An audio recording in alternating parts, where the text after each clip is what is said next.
So it's like the Hubble telescope, but on blockchain. Yes, Brent, that's exactly how I would describe it.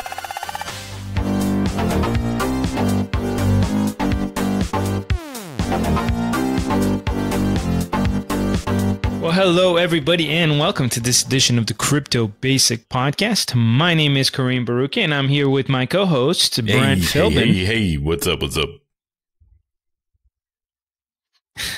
And Adam Levy. Hello. What's up?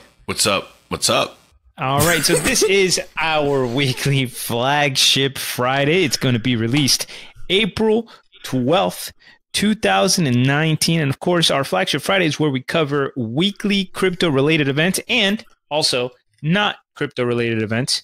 Foreshadowing. Yeah, but sometimes we get to talk about stuff that's just cool. Before we dive into the actual news items, though, Brent, do you want to give the audience, I know sometimes you like to lead off with catching us up with what the show's doing. Maybe let them give a preview of what's coming up next. Well, we didn't do anything this week. We didn't release the episode, the extra episode yet this week. We are going to. It'll probably be released over the weekend. I just haven't had time to edit it, and our editor, Jason, is ridiculously busy. So we did a little casting couch with Adam where we went over a bunch of nonsense and also some crypto stuff and back and forth. It was like a 45-minute, I don't know, improv episode almost. So you can look for that. And then next week, we're going to do that 101 on Decred. Also recording next week, we're going to talk about attack vectors on blockchains with Anthony Lusardi. Sweet stuff. And Adam, are you going to start off the morning with a little rapid fire action, baby? I mean, sure. Let's do it. Real quick, I ended up going to the Crowd Invest Summit yesterday. Oh, I forgot about the that. CIS. Yeah, well done, Brent. It was mediocre.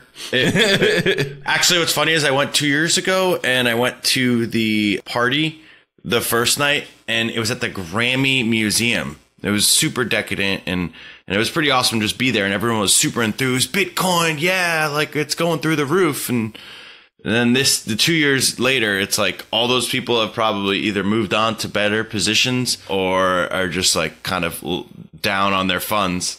And it seemed there were certain things there that just there was some Mike Tyson thing that seemed like a scam. It just, I mean, I have no idea what it was about. Mike Tyson thing? I'll have to. Have been a scam. I mean, I don't mind Mike Tyson, but it wasn't him. It was just like had him in it for some reason. And then there was a cool one called, what is it? There were only a couple that I actually like talked to because everyone else just seemed kind of meh. But there was something called taxbit.com, which is something for taxes. It's not blockchain, not cryptocurrency or anything. It's just to do your crypto taxes. And they had someone's taxes who was a bot trader. And it was literally a Bible worth of forms that they had to fill out. It just as a sample. This is what we had to do for this guy, like in 2018. And then there was another one called Diamondback, which is they're allegedly trying to be a stable coin, but with backing of diamonds, which is interesting. And it seemed like they were actually... They're not very stable. Yeah, it seemed like, I mean, they have Brinks, PwC, Alpha Point, all these, Lloyd's companies I've at least heard of allegedly behind. I mean, they're not coming out yet, but they're coming out soon. And it was just it was overall, it was mediocre, but these were two interesting ones that I happened to check out. So was it one of those conferences that was, the keynotes were mostly just people shilling their project and wasn't particularly interesting? Like it felt kind of scammy, or was it something in between? I mean, it was something in between because there was like Steve Wozniak there, or, there were other people that I've definitely heard of in the crypto space or the LA area. The issue was it's just actually one of the guys from Firefest was there. He was like, yeah, no, but he's totally like, not a scam. Then you're right. He was actually one of the legitimate guys. Mark Weinstein. He was the only guy in the entire Netflix doc that I was like, oh, this guy just was like wrong place, wrong time, and didn't see it. Was it the guy that was supposed to be the yoga instructor that was with the beard? Yeah, and he was just like emailing them and like, please stop, like this is going to be a disaster, and they're like, hey, we're still going to do it. But the thing, I just think that most of the important people were just actually there to meet with important people. So, you know, anyone that you're just walking around trying to interview are just like clearly either shit on their coin, or their coin is so far away from actually being relevant that it's, you know, or they're just like in very early on in their process that, yeah, there wasn't really much in between. And then I'm still looking for another conference to scratch my itch like Beyond Blocks did. And then unfortunately, they were the only one that actually put on, for me, that I've been to. And I've never been to Consensus or anything like that, so I don't know. But they're the or World CryptoCon or any of the like really big ones. But of all the ones that I've been to, Beyond Blocks was the only one that didn't feel like it was just a bunch of people shilling their scam ICOs or projects or whatever. And they went under because they actually cared, and they didn't take money from all these like scam people. And listen, they might not. It's not like they might be permanently under, but they might be back. Yeah, they just had to cancel their like there's just not enough activity, because the purpose of a conference like that is really to create, you know, business connections and development connections and stuff like that. And, you know, we saw it even the year that we went. There were people pulling out projects that were pulling their people out of the conference because the prices were tanking, or because they didn't have any money on hand, or because whatever, their own internal business was falling apart. So, you know, I did get this from a guy named Crypto Brecky, where he told me that I needed to go to find a Campbell's soup and then put this on there. And it just says Bitcoin decentralized, better money. And you're just like going to a Ralph's or Vaughn's or Publix, where you guys are from, and replace it. Wait, so he's an art he's an art giving guy. Out like artist Campbell's soup looking things that you're supposed to put on Campbell's soup cans, just like in a store, so that somebody buys it and then they're like, wait, what kind the of fuck a troll. is this? Yeah, exactly. Just as a troll a little bit. It's pretty funny. Yeah, I could definitely. I'll take a picture. If you can get it on a display can, you know, the one that doesn't get bought. I'll take a picture and put it in the notes because I thought it was cool. But we should move on to. We should actually do our rapid fire. Sorry, I just. No, that was cool stuff. So the first rapid fire is the disgraced crypto exchange that I feel like Quadriga, that I think Brent loves to talk about them way all the time. I didn't actually read too much into this article, but they've been declared bankrupt. So no surprise, but it just goes to show you that even outside the United States, that all you have to do is be a big company and steal people's money. You can just say, "Oops, bankruptcy, my bad." And you're good. So right now they're entering the bankruptcy process. I really hope these people get their money. I doubt they're going to, but maybe we'll resurrect the Quadriga CX dude sometime soon, because he's not dead. So I guess the next one is me, which is just the LA Times and Washington Post. This actually just happened a few hours ago. LA Times and Washington Post opt into their BAT contributions using Brave. So that's just adoption right there. That's adoption 101. Yeah, it's pretty cool. We know that we said that's going to happen. Like, these people who have their basic attention token just sitting there, somebody's going to tell them. They're going to be like, look, there's thousands of dollars. All you have to do is go through this process and you get it. And that's why I love their model of just like leaving it there for these people to claim. I can't confirm that the LA Times did it, but Washington Post, I could send them a tip if I wanted to. So they are a verified publisher. And as far as like my BAT contributions while I'm surfing the web, basically I take any of the grants that we get from the community from signing up through our BAT link, or our Brave link. We get like $5 per person, but it's in a grant. It's not like we get that. So I always give all that back out to the other verified publishers, but I only give it to verified publishers that I visit. So I do not give it to anyone unverified. So that's, if I ever read the Washington Post, I guess I would be giving it to them now. The LA Times may, I don't know for sure that they did it. The articles or the tweet said they did, and also one of the developers kind of agreed, but I still can't tip them yet. So I guess it takes a couple days to go into effect. And then last but not least on the rapid fire section, Harvard invested something around like 5 to 10 million into the Blockstack token sale. And that's kind of interesting because that's a institution of the university willing to hold some tokens as part of their investment portfolio. So I don't know anything about Blockstack, but maybe it's something we should take a look at some point. I actually have told you guys to check out Blockstack. Unfortunately, it's been a while since I've actually checked it out. But is that the one where they have they make the little apps? Yeah, they make the little apps, and I think they even had a podcast app that seemed interesting. But yeah, I did look at them at one point. I wonder if they've improved, because at the time they were barely Harvard just invested in them. I don't know if you know. If you don't know. All right, well, we'll check out Blockstack at some point in the future. For now, we're going to talk about something totally somewhat related to crypto. And well, I mean, it's only totally I think we can connect this for sure. We can connect this because Bitcoin played a crucial role in keeping them alive. So yeah, we're talking about WikiLeaks. We're talking about Julian Assange, because he was just a few hours ago, as far as us recording this podcast, finally ejected from the embassy. It's Ecuadorian embassy, right? Yes. And he was arrested by the UK, and he is going to be extradited to the United States to face trial. I mean, he still has trial in the UK. Like, you're allowed to defend yourself against extradition in the courts, but there's going to be tremendous political pressure.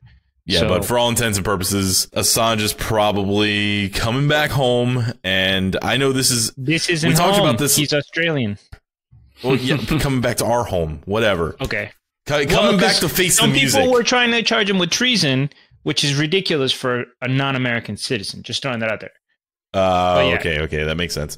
Kareem knows way more about this than we do. I know the Cliffs Notes as far as Assange was part of WikiLeaks. WikiLeaks seemed very important for what they were doing as far as exposing the kind of corruption and forcing transparency on a bunch of different entities, except, Russia. They're not really interested in exposing them at all. So that what kind of went down as something that was necessary, something that was good, changed, as everything does. You either die a hero or live long enough to see yourself become the villain. And you noticed that Mr. Assange ended up having a political agenda behind what he was doing, and clearly was not interested in exposing certain parties. So, and Brent, it's worth mentioning that he clearly, whether this is understandable or not, whatever, but he also clearly had a personal agenda, which is what a lot of people kind of got frustrated with, because, it came out that he was like in communications with Don Jr. and kind of angling for a pardon and all this stuff, which I get it, man. Like he's a prisoner in an embassy because he exposed American war crimes and American corruption. So that's brutal. But at the same time, he played a big role, or it seems to have played a big role, in an election where he had a dog in the fight, where he had a personal bias and personal trying to angle for something, and he pretended like he was impartial. Yep. That's the part that's always going to get me. When you have espoused impartiality and built an entire empire on it, and then all of a sudden you're no longer impartial and you're causing problems and you're doing what he's doing, all still under the guise of impartiality, that is where I have a problem with it. So I know there are a lot of people who still believe Assange is kind of the truth, whatever. My guess is they will tend to lean right and ignore what he did. And it may sound ridiculous because people do know that as on this podcast, we tend to lean left as far as, knowing our biases is important. But I promise you, if this was Assange doing the exact same thing, but leaning left, we would be calling it out as well. Yeah. And look, it's just this, this is one of those things where new evidence comes out, but it doesn't necessarily change other things, right? Like this is why we can't make heroes necessarily out of any one particular person or make them total villains, because the people who argue that Julian Assange and WikiLeaks have played a crucial role in press freedom, in somewhat trying to hold governments accountable, even though nobody ever got held accountable for anything, but at least it showed the public. So Assange is still an important figure in the history of journalism. WikiLeaks is massively important, and they played almost like a heroic role. But this is also a reminder that it's ran by people and humans with their own motives, which can change over time, which can be influenced over time. It's people with biases. So, and now it's the same thing with all of these figures. We can't deify or completely vilify them because we're going to be making errors in judgment. I don't really know too much about the whole Assange situation, so I'm not really trying to speak. But I do know that the public sentiment seemed years ago that he was a good guy. And then all of a sudden it seemed like it was less so, or it became a lot muddier in recent years. So that's kind of just to your point that, yeah, it's sometimes things just people change their motives or over the years. And, you know, maybe that's where he went wrong. And sadly, it's on his face where the attitude seemed to be. When Assange was exposing the war crimes that were being committed under George W. Bush, people on the left thought he was a hero. When he came in and released or helped facilitate or whatever it is, whatever role he played in showing the internal documents and the corruption of Democratic National Committee, people on the right, including Donald Trump himself, were hailing him an amazing individual, right? So if he's exposing my guy, he's the villain. If he's exposing their guy, he's the hero. There was definitely a lot of that when it came to Assange. Right. And then it just seems that in the recent years, he hasn't exposed what he could. Now, I'm interested to learn what's on that file that they put out there, the kill switch one. Yeah. That you had to BitTorrent it. And if Assange was ever arrested, it was supposed to be released. I don't know if that's still a thing or if the information is too old or whatever, but that was, or if that it was was an a interesting bluff. thing to look. Yeah, it could have been. It could have been a straight bluff. Yeah, but the fact that he has never released any papers or any information on Russia at all, as far as I don't think that's know. True. You know what? I'd have to do more research on that. I think he has released documents that were detrimental to the Kremlin as part of some of the bigger corruption scandals, and Russian oligarchs have definitely been involved, I think, in some of WikiLeaks leaks, but maybe not. Maybe I have to go double check. So I'm just, because I'm browsing through the article, or actually Reddit, and it says that he faces up to 5 years in prison. I assume that's it. That's not that bad for what it seemed like. Maybe this is the embassy longer than that. What is he doing? This is sunken cost fallacy. Hold on a second, dude. Multiple things here. First of all, straight up, they're worried about torture. Okay, like he's worried about torture. Oh, okay. And just because, like, that was one of his concerns. Number two, now they're saying that they're going to charge him, I think, with like hacking or something like that. But they were trying to charge him with espionage. And, you know, it would have been a more difficult case to prove. But if they do charge him with espionage, they could have been a longer sentence. And this, you know, like he's worried that he's going to get shipped out somewhere because guess what? They want to know sources. Don't forget the way that WikiLeaks operated. The reason that Assange had so much access to so many secrets is because WikiLeaks created a portal that allowed whistleblowers to give information to WikiLeaks. So all the stuff about Iraq or stuff about the DNC or whatever, somebody gave that to WikiLeaks. There's a lot of people in power who wanted to know and want to know still who are WikiLeaks' sources. Now we know some of them. One is, for example, was Chelsea Manning, and he or she was put in prison for a long time and still in there in contempt. But the bottom line is, the fear is they're going to get Assange, and he's worried that he's going to be interrogated in extreme ways to get sources. So I wouldn't want to go to the United States either. And also he might face some other charges, which we don't know if are true or not, that are supposed to be rape charges from Sweden. It's a big mess, man, and you don't know what to believe, unfortunately. Did you hear why Ecuador kind of gave him away? It was because he kept blocking security cameras and also accessing security files of the embassy without permission, and eventually they just were sick of everything that he was doing. Again, I think he violated 3 or 4. There were multiple things where eventually they were just like, all right, we're done with you. We're Ecuador. You know, we're a small country. Bye-bye. Think about that. You're such like a hacker at heart. You get there and you're just like, well, I got nothing better to do. I'm going to try to hack the place that's like I'm living in for funsies.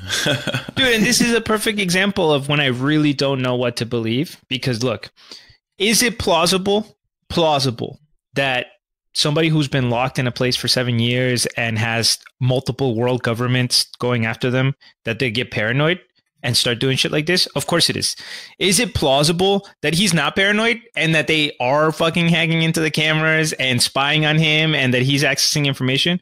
That's totally plausible. And is it plausible that this line from the president is just like whatever the political cover is, so it doesn't seem like a violation of civil rights when they are finally like, dude, get out, go to the United States and they're going to do whatever they want with you? Like, all of the plausible explanations seem reasonable, so I still don't know what to believe. It sucks. It was a lot easier to pick this apart before the bias became obvious and like the people that were working for WikiLeaks started quitting because they're like, we can't deal with this guy and his editorializing this information that should just be released and stuff like that. So I know that there were a couple people that publicly quit working at WikiLeaks. Oh, I didn't know that. That's specifically huge. Saying like, we're sick of him editorializing this. This is not what this was made to be. And yeah, like I said, you either die here or live long enough to see yourself become the villain. I know that Zen Horizon has a platform that they are trying to allow you to be a whistleblower with. So, look into that. Cool. Are you guys ready to move on? Yeah. Yeah. Let's actually talk about crypto. How about that? All right, Brent, get going. Coinbase is doing something cool, allegedly. Allegedly. Okay, Coinbase is releasing a debit card with a Visa partnership. Hooray! Hooray! Adoption! Woo! Not in the US, though, boys. Calm down. Calm down. This is not a US thing. This is only in the UK. They have plans to expand to the rest of Europe, but absolutely no plans to expand outside of Europe currently. The card uses the assets directly from the exchange, whereas most of the crypto cards in existence now require you to load them up first with something. Coinbase is literally just attached to Coinbase, and it uses whatever you have in your wallet. You just select which one you want to actually draw from in the app. It sounds like they also have a lot of those features of the cool bank accounts like Simple or Chime, where they let you do the budgeting and categorize your stuff and all that. They bought a functioning thing from a company called Shift Payments. That was actually a third-party credit card that was being used with Coinbase, I think without Coinbase's permission, just like finding a way to facilitate it. And they're using a company called PlaySafe to actually issue the cards. So with all these cards, what are we looking at? We need to know what the fees are like. And as we find in all the other cards that we've talked about, the fees are astronomical. Let's see if they're the same here. So it all sounds pretty reasonable. At an ATM, you can take out £200 for free with no fee. Past that, it's a 1% fee if it's a domestic ATM, 2% if it's a foreign ATM. If you make a purchase domestically, there is no fee. It is zero. They had a 0.2% purchase on some sort of fee on some sort of specific purchase that I didn't understand, but still basically negligible. International, though, it's 3% if you want to do anything, which is not uncommon. I know my card charges 1% if I do something internationally.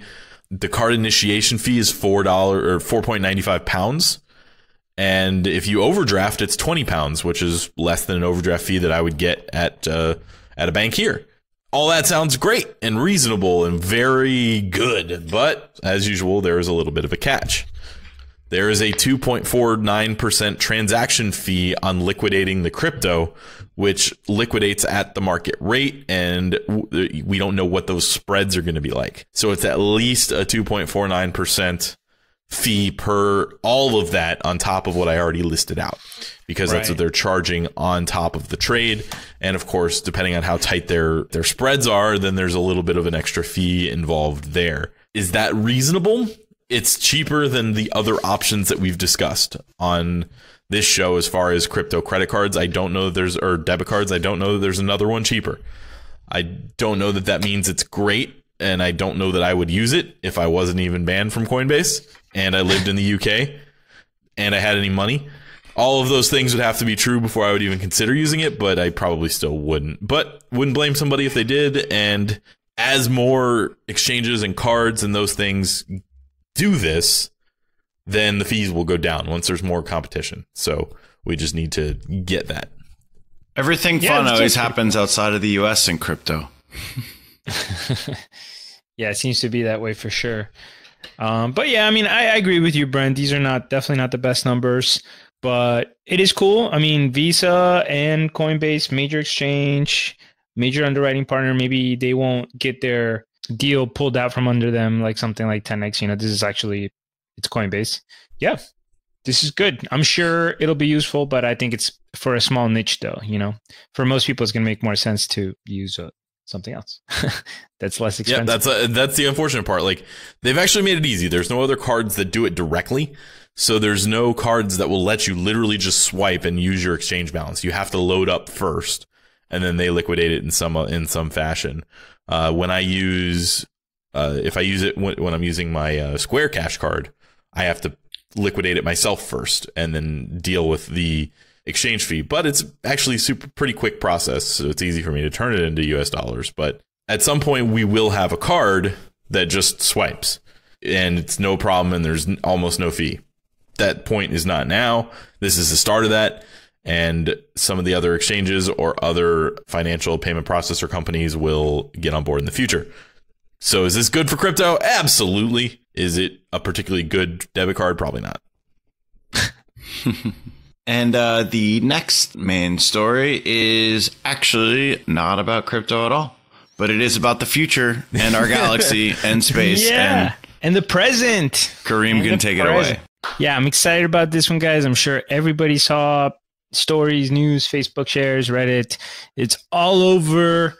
We have officially created the first ever image of a black hole, supermassive beast that is in a galaxy called M87, 50 million light years away. So there's a couple of cool things to say about this.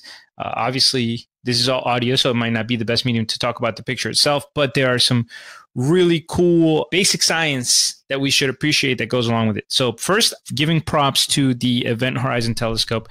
I'll admit I didn't understand that well until I actually looked into it a little bit more. Basically, the way it works is, since the black hole is so far away, as the light waves come closer and closer to Earth, they're magnified until they basically become a big straight line. So to get a good resolution of the black hole, you in theory need a telescope that is as big as the Earth. So what the Event Horizon Telescope actually is a network of telescopes that are collecting radio waves and combining the data, but they're spread all over the Earth, and they're combining the data to create images like as if it was one giant telescope collecting all this information.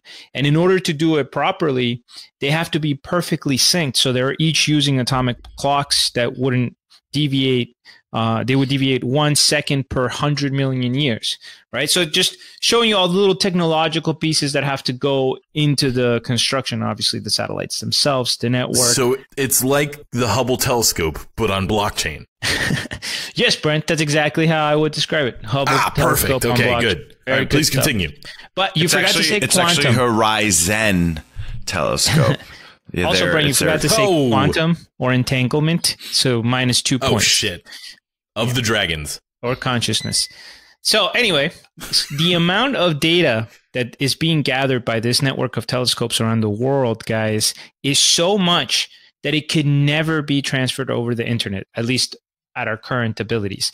So they actually get stored on hard drives, hard disks, and they have to get shipped to the central location that has a supercomputer that puts all of this data together to start saying like, okay, so you got this light ray at this time and then this, and it starts compiling it all together into one giant image. And of course, it staggers the data to account for where each telescope is around the Earth and to be able to match it with the right data or input from, somewhere else in the world. And of course, the more dishes, the more resolution. So there is a picture I saw floating around that also I think should be in the show notes just to illustrate how much it took in order to take this take the picture. So a girl named Katie Bauman, 5 petabytes of is it RAM? I'm sorry, I'm not a tech guy. I forget, but it's 5 petabytes. Yeah, just 5 petabytes of data. That's it. Yeah, and it's literally her arms are folded wide open. It's 8 racks of these massive, honestly, foot tall data storage devices. I don't know. It's wild. Yeah, it's absolutely insane. And from what I read, that picture doesn't even really include all of the information from what some people were saying. It was just like to be able to take a good picture kind of thing. Wow. So it just shows you like the magnitude. And again, each one of these observatories or dishes is a unique standalone scientific building. They're powerful telescopes. So think about how many people are participating in this. How many scientists are coming together to create this image? So to give you an example, there's a telescope in Chile. We have one in Spain, in Hawaii, in Mexico, in Arizona, in the South Pole, in Denmark, in France. All of these have a radio telescope that's participating in this process. Anyway, there's a couple of cool lessons that we learned, because also maybe another question is like, all right, so we got the image, now what? What does it mean? Well, for one, it really is a black hole, and it further confirms Einstein's theory of relativity, which just keeps getting confirmed, but it's relevant because, his theory kind of stipulates how matter and light would behave. We also learned, I don't really know what this means in depth, but I'll just say it, that apparently gravitational dynamics are better for estimating the size of a black hole than observations of gas. So those are the two methods that we would use. We would try to estimate based on the gas that's around the black hole or based on the gravitational effect that it has on surrounding stars. Well, now that we actually saw the hole and we were able to estimate its size, the gravitational estimate was almost right on, and the gas estimate was kind of way off, too small. So we now know going forward that gravitational dynamics are a better way to estimate the size of the black hole. By the way, the size of this one was about something like 6.5 billion times our sun. So not too big. Also, 3,200 trillion pages of paper is what it would take for all that data. Oh, my God. So, yeah, so big that they didn't even say that they didn't use the next thing beyond trillion. It's beyond trillion. That's how many. Another lesson we did by looking at the image, we can tell that this is a rotating black hole. And we confirmed, I don't know if you guys saw, for example, Interstellar, how the black hole has the accretion disk, which is like really hot matter swirling really, really fast as it approaches the event horizon. We confirmed that is in fact that there are accretion disks. So a lot of stuff was confirmed that we had already kind of modeled, right? And this one's really cool because it's more about the future, Adam, as you mentioned.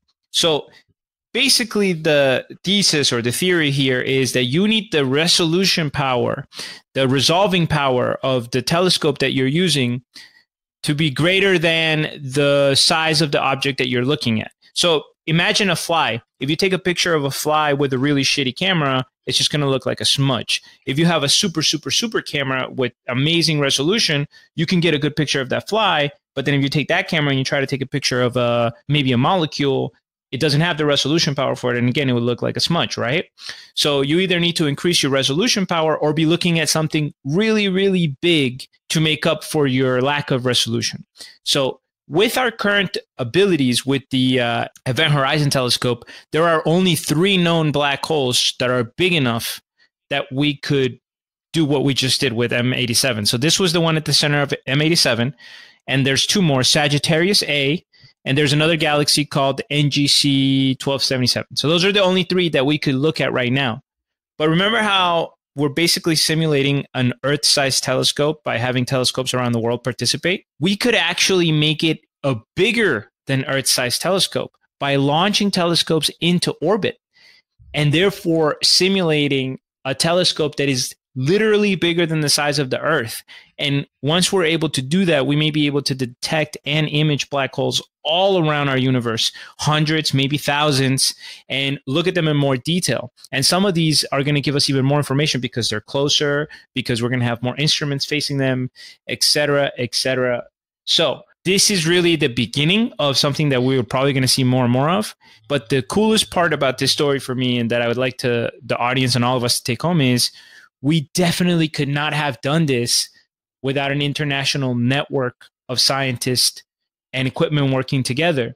And I think that a lot of people today take for granted how far we've come in every field, and why a lot of times when you get these like lone wolf scientists that are like, oh, I can disprove Einstein, and it's like, oh, well, nobody's giving him credit. Well, yeah, because we've come so far in science that most advancements are being made by groups of people, entire teams of experts with unique expertise in each thing working together. I mean, literally all of the data people, the astronomical people, the dish people, the ones that constructed, the one that built the model. It's so many people working together to take that next step. And it's cool. I think we should appreciate it.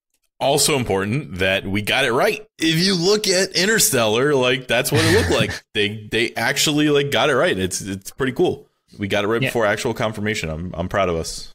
Yeah. And it further shows that we should trust models, man, when like models predict stuff. You know, people forget that even some of our own planets were predicted by math before we actually saw them, you know? Yep. And this is a version of that. Our mathematics was able to predict many of the features that now that we can finally see the black hole, we're like, oh, snap, yeah. Accretion disk. Oh, yeah, look, the event horizon. Oh, look, it's this distance from this. Oh, look, it's emitting, these waves and not those waves. That's amazing. Yep. So now all we got to do is send somebody into the middle of it and, they can push books off shelves and stuff. Or do more math. I don't know if they can do math inside of a black hole. I don't think it works that way. No. Do more math to figure out what's going on inside. Stop being silly, Brent.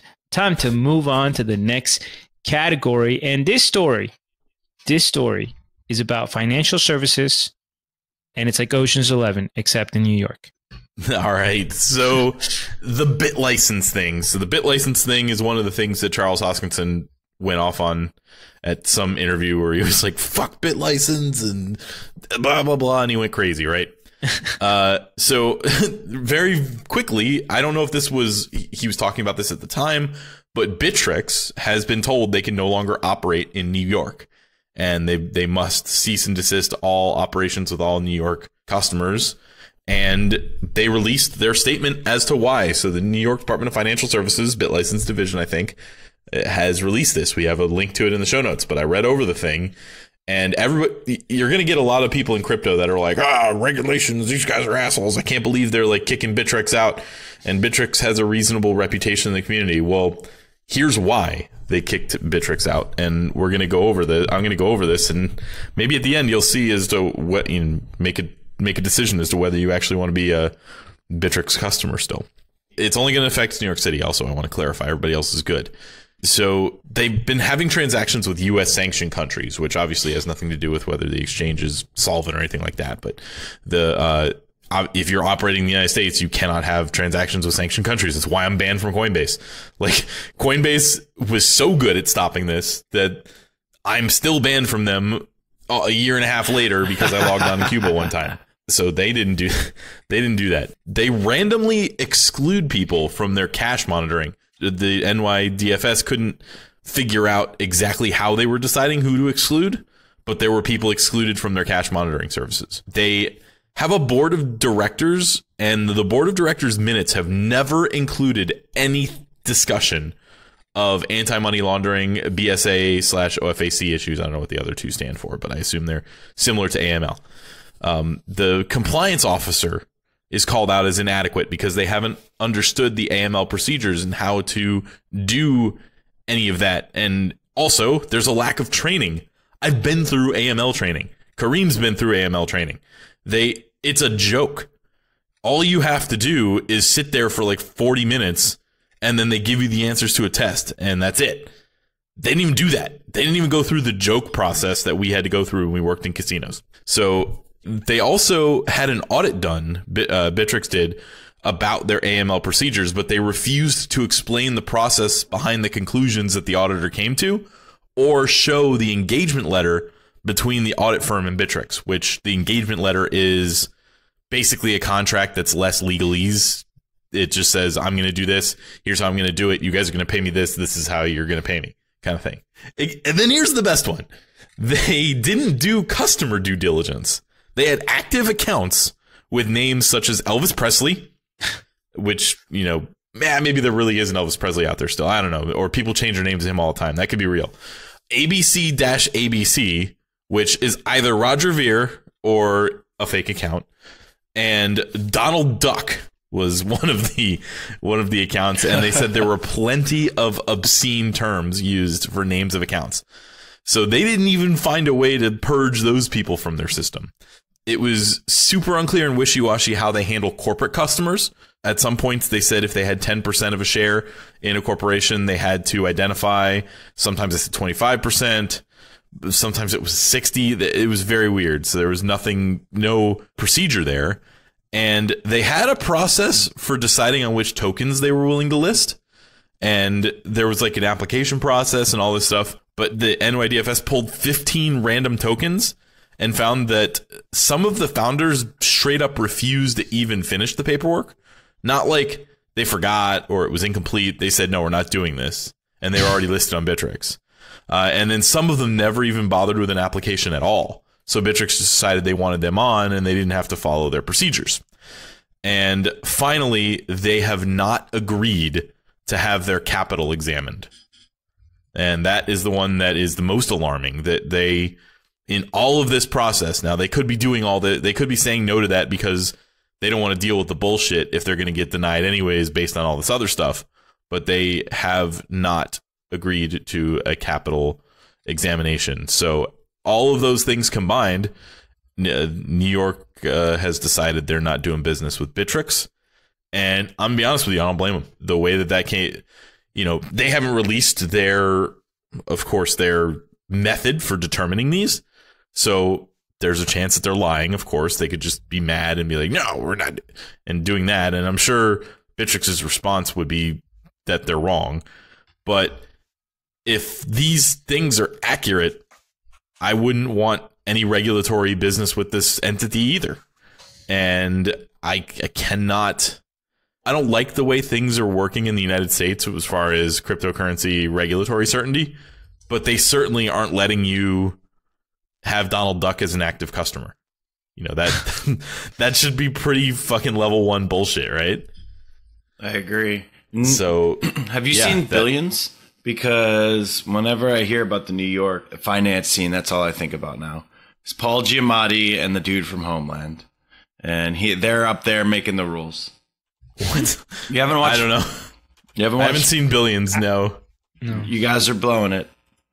But I do agree that this is ridiculous. Kareem hasn't even watched Game of Thrones. Yeah, I don't know. But I do agree that it's like you can't just have people doing that and expect to get into the toughest finance district in maybe the entire world.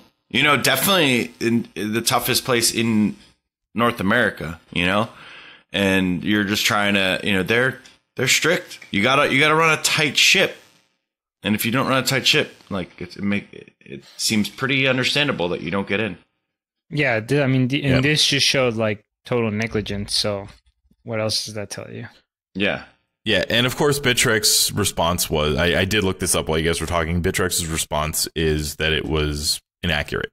They said it cites factual inaccuracies. They didn't go specific into what was inaccurate. They did say that they try to scan specifically for when a customer opens an account if they are a designated national or whatever.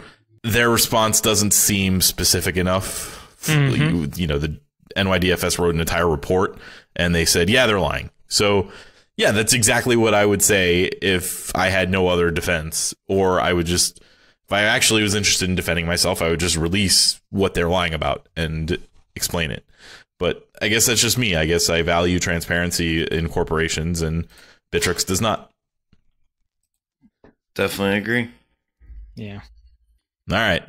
That's enough of that. I think it's time to go around the world outside of New York. Actually, I should have just put New York into crypto around the world as a throwback Thursday. But yep, crypto around the world.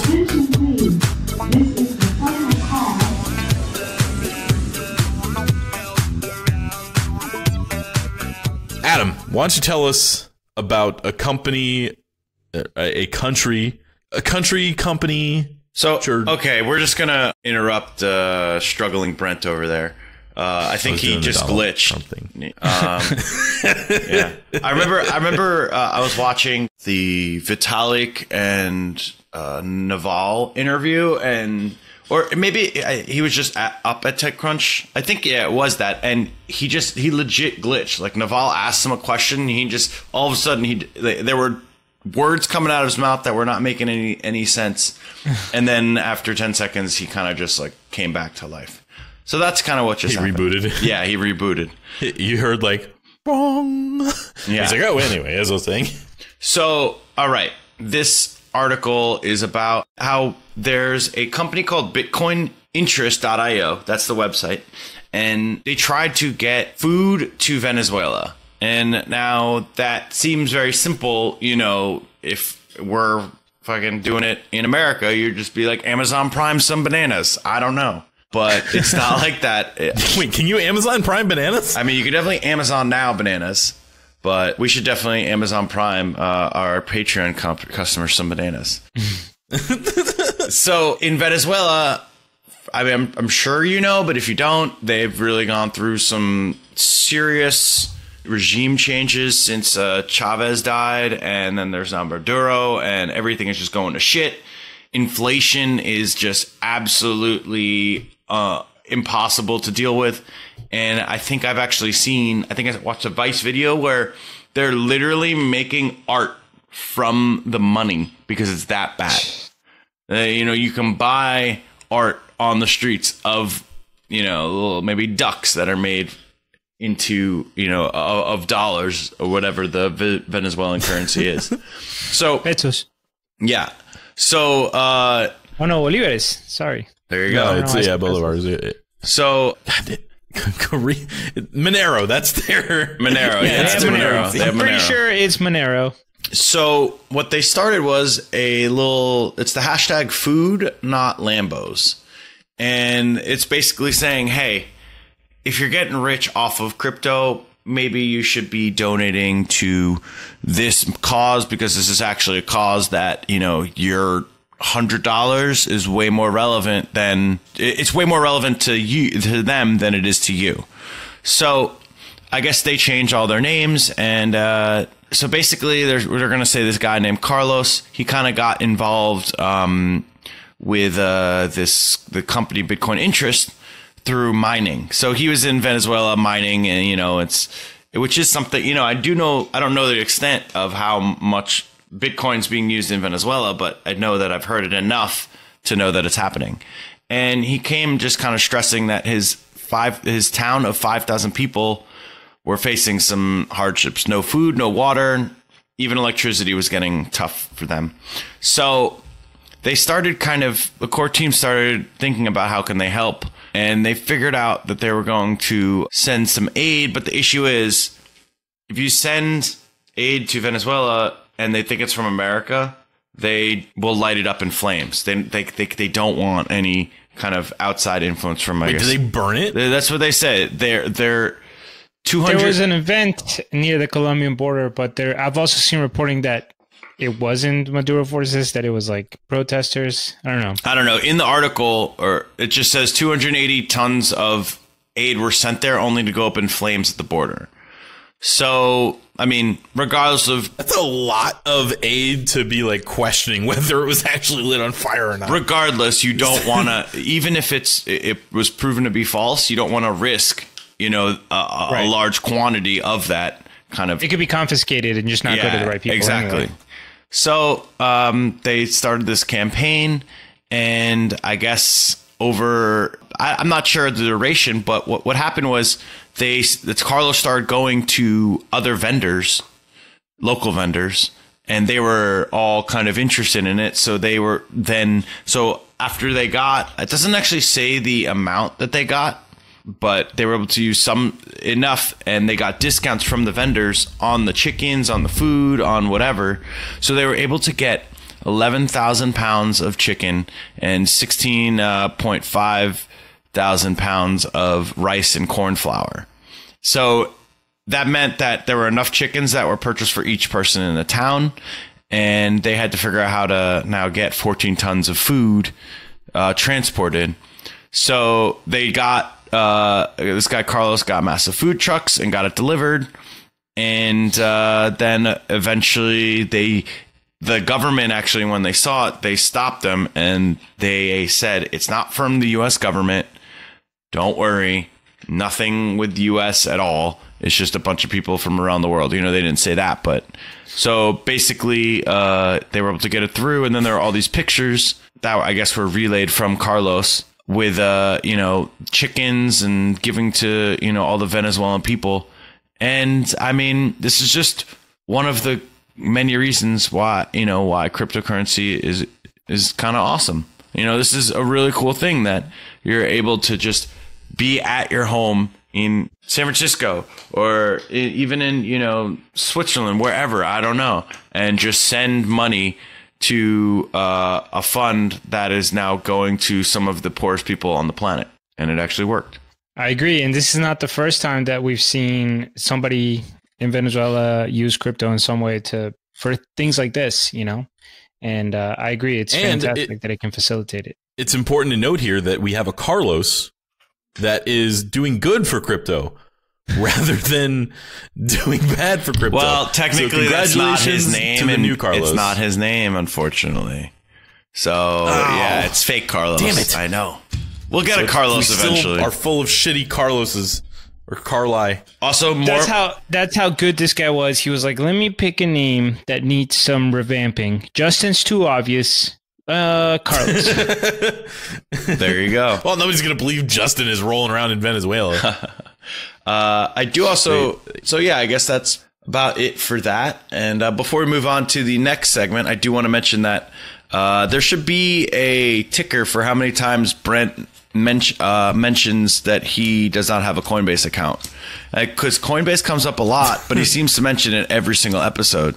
So maybe. Well, wait, but did you know that it got suspended in Cuba? I did know that because it's been reiterated 172 times. Let me explain.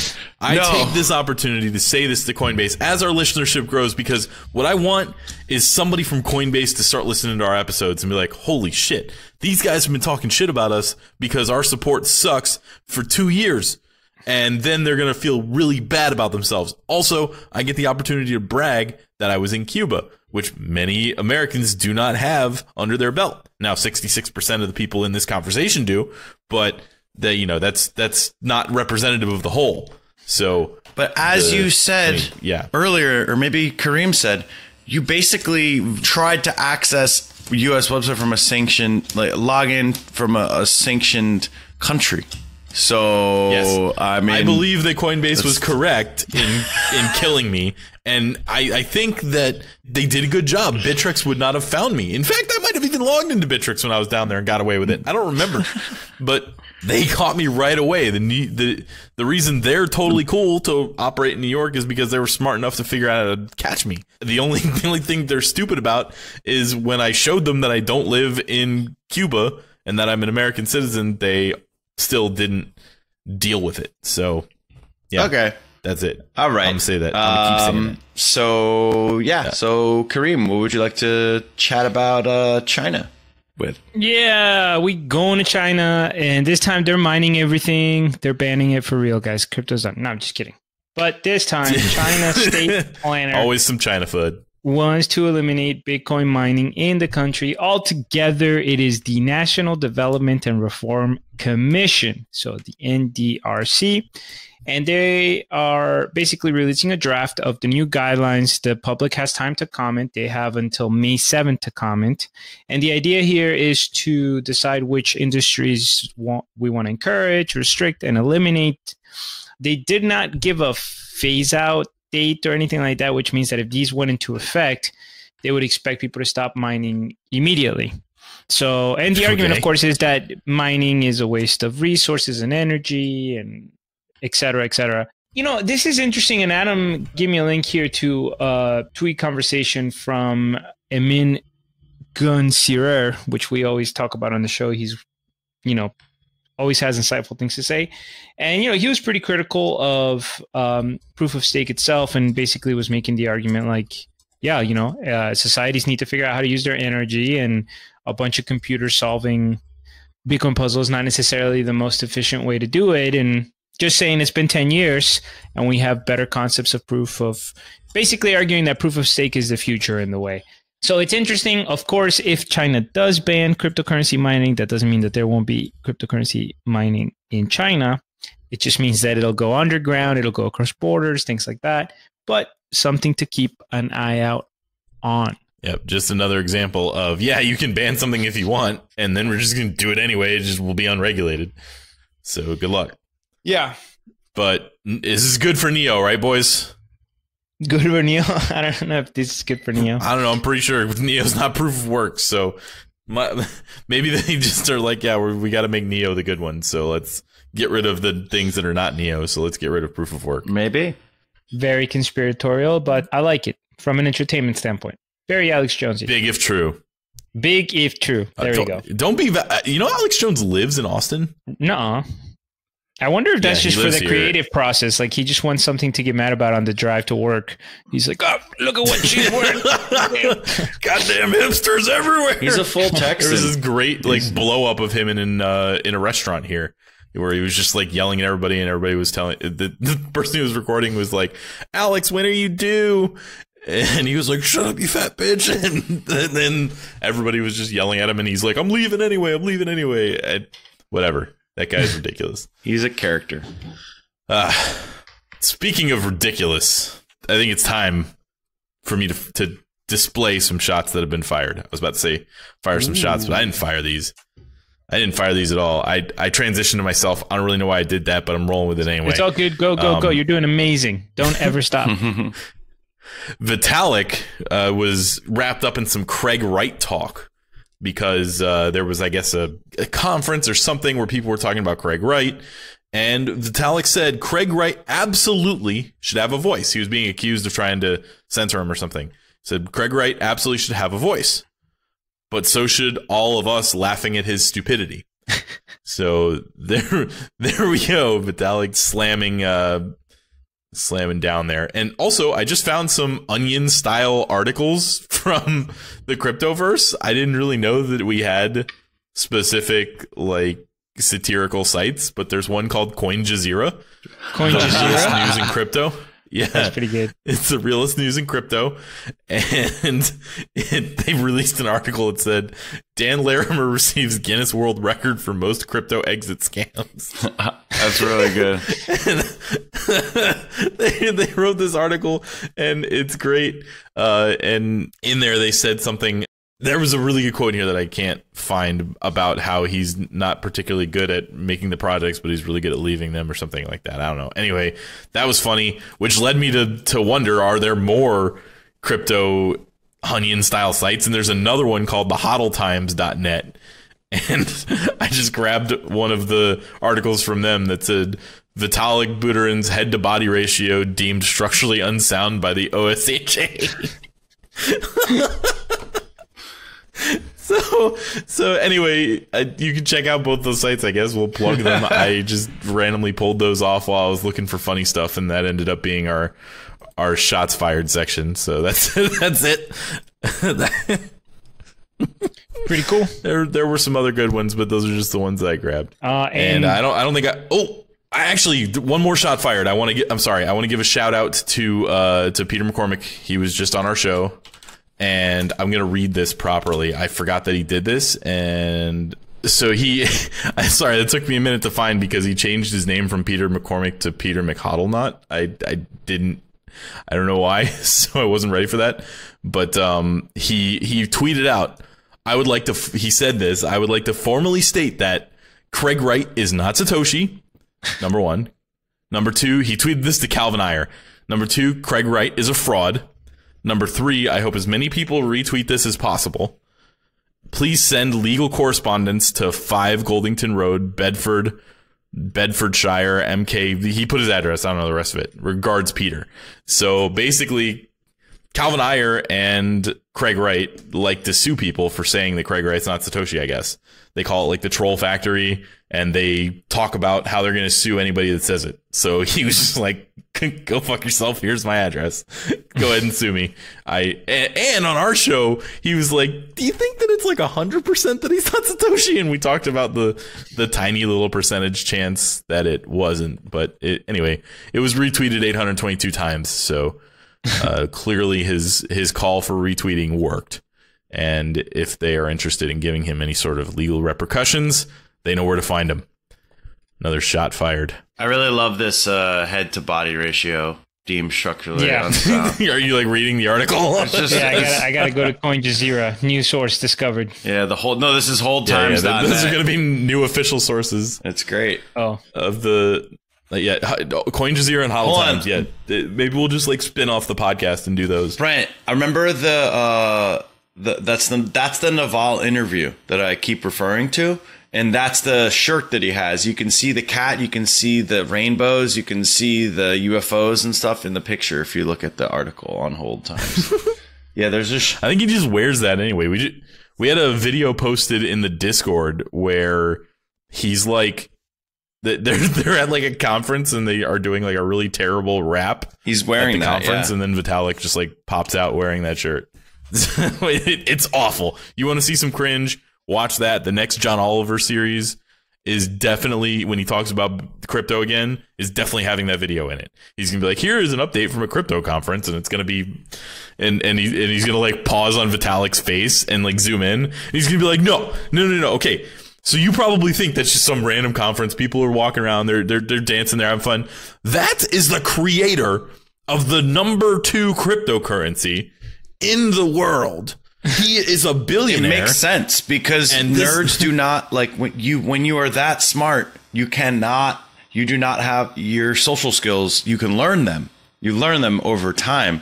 But, just understanding how to rile up a crowd is not something that you really concern yourself with, which is totally fine. But it's understandable. It's kind of funny, and I kind of respect that he's at least going out there and putting himself out there and doing that. I agree. Don't give any fucks. It is funny. I know that's coming back to haunt the crypto space.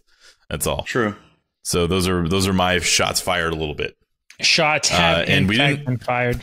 I know we didn't have a mailbag, but I think you did have a Patreon. Yeah, no mailbag or rants. I want to give a little send off at the end of the episode, but right now we're going to talk about the Patreon. Whenever you're a new Patreon, you sign up with us, we talk about you on the podcast. Our newest patron is Tokenomia. So thanks for signing up, Tokenomia.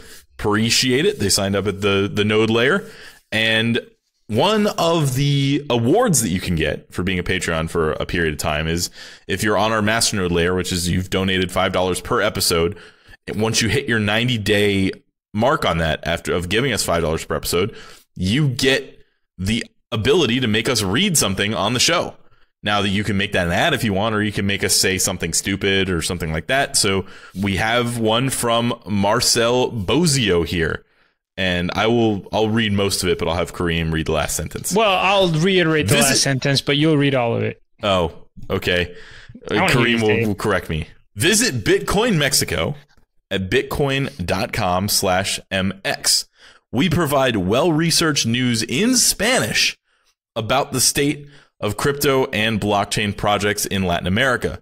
Crypto adoption will be led by the developing world. Visite Bitcoin Mexico, bitcoin.com.mx. Yeah. Visite.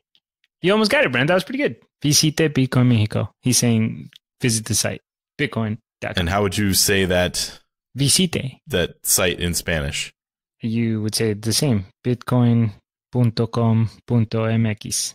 Yeah, that's not the same. That's not what I said. So yeah, there we go. There's the that close enough. The win there. Yeah. So assuming he stays on as a patron, you can look forward to something else 90 days from now, or the same thing, up to him. And that's that. So if you want to eventually get us to say whatever you want, go ahead and sign up as a patron there. It's a one sentence thing. Given that was a little bit of a run-on sentence, but we'll allow it. And then make sure you join the conversation on Discord. Make sure you check us out on all of the available platforms, subscribing and all that. I want to give one final shout out to Zorro. You guys may have heard him in some of the episodes coming up to today, but Zorro passed away yesterday. So he won't be interrupting any more episodes. No more singing for him. He was a good dog, but he was 13 years old. Time to go. So shout out to little Zorro. You make me sad, buddy. Sorry. So yeah. All right. That's it. So what are we not, Kareem? We are not happy, and we're not financial advisors. We're not financial advisors. So all investments have inherent risks. And go look up some videos about how we got that black hole telescope image. It's really cool. Oh, okay. So Kareem was throwing it back to me. I don't know. We're idiots. I guess he wanted me to say that part. He doesn't want to be an idiot. We're idiots. Don't listen to anything we say. All investment have inherent risk and all that stuff. I've been Brent Philbin, joined here with Adam Ruthless Levy and Kareem Monero Baruche. Not Ruthless Baruche. We're out. Catch you on the next one. Peace. See you guys.